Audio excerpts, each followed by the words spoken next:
दरडी कोसळण्याचा उल्लेख या ठिकाणी झाला आणि हे खरं आहे की मुंबईसारख्या शहरामध्ये सुद्धा दरडी कोसळीन काही वेळेला मृत्यू होतात। आता मुंबई महानगरपालिकेने एक यादीच दरडप्रवण भागाची त्या ठिकाणी DPDC कडे दिलेली आहे। DPDC कडे या लेखा शीर्षकाखालचा निधी हा उपलब्ध आहे आणि या ठिकाणी रिटेनिंग वॉलचं काम सुद्धा युद्ध पातळीवर करण्यात यावं। पुन्हा रिटेनिंग वॉल बांधायला गेलं की त्या ठिकाणीच अतिक्रमण असतं आणि त्यामुळे या लोकांना तात्काळ चांगली घरं ही आपण उपलब्ध करून दिली तर लोक सुद्धा अत्यंत खुशीने त्या ठिकाणी स्थलांतर करतील आणि त्यामुळे मी या निमित्ताने सर्व ठिकाणी रिटेनिंग वॉल बांधा अशी मागणी मी या ठिकाणी करतोय।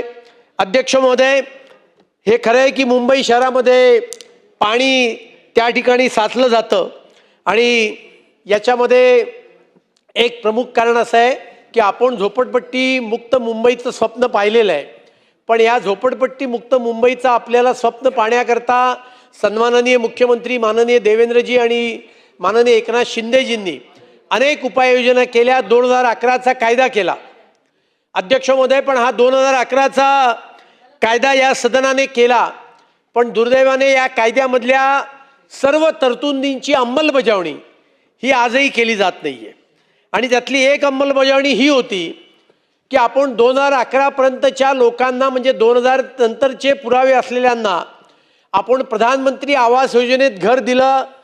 या राज्य सरकारने 2.5 लाख रुपये फक्त त्याची किंमत ठेवली, पण या सगळ्या योजनेला गती देण्याकरता या कायद्यामधल्या ज्या अनेक तरतुदी आहेत त्या तरतुदीची अंमलबजावणी ही गतीने होण्याची आवश्यकता आहे।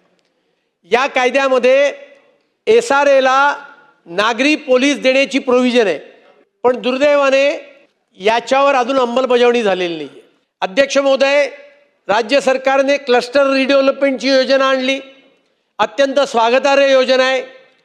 क्लस्टरच्या माध्यमातून मोठमोठ्या झोपडपट्ट्यांचा पुनर्विकास हा शासनाने अधिक गतिमान करण्याचं काम केलं आहे, पण अन्य जे फ्लडिंगचे स्पॉट्स आहेत, ज्या ठिकाणी वारंवार पाणी साचतंय आणि ज्या ठिकाणच्या झोपडपट्टी पुनर्विकास योजनांना गती देण्याची आवश्यकता आहे, अशा ठिकाणी तरी राज्य सरकारने या संदर्भातली अधिक पावलं उचलण्याची आवश्यकता आहे आणि त्यामुळे मी ही सूचना या निमित्ताने करतो की अशा ठिकाणच्या आणि खाजगी ठिकाणच्या झोपडपट्टीच्या बाबतीत राज्य सरकारने 30-38 आणि कन्सेंट या दोन्ही कन्सेप्टचा पुनर्विचार केला पाहिजे आणि त्या ठिकाणी लोकांना, पात्र लोकांना आपण घर देण्याच्या संदर्भातला निर्णय त्या ठिकाणी केला पाहिजे। अध्यक्ष महोदय, आवश्यक असेल त्या ठिकाणी स्ट्रक्चर द्या, पण त्या ठिकाणचा बॉटलनेक दूर करण्याचं काम करा।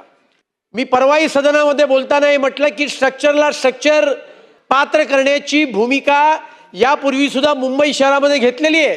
पश्चिम द्रुतगती महामार्ग जेव्हा त्याचं रुंदीकरण केलं गेलं तेव्हा आणि आता जेव्हा आपण मेट्रो उभी केली तेव्हा सुद्धा स्ट्रक्चर देण्याचा निर्णय MMRDAने राज्य सरकारने घेतला आणि त्यामुळे मेट्रोची योजना असेल किंवा रुंदीकरण पश्चिम द्रुतगती महामार्गाचं असेल हे झपाट्याने झालं। तशा प्रकारचे काही निर्णय काही विशिष्ट ठिकाणच्या बाबतीत हे घेतले पाहिजेत अशी माझी आग्रही या निमित्ताने मागणी आहे आणि जर का ही मागणी पूर्ण केली तर मला असं वाटतं की झोपडपट्टी पुनर्विकास योजनेला गती येईल।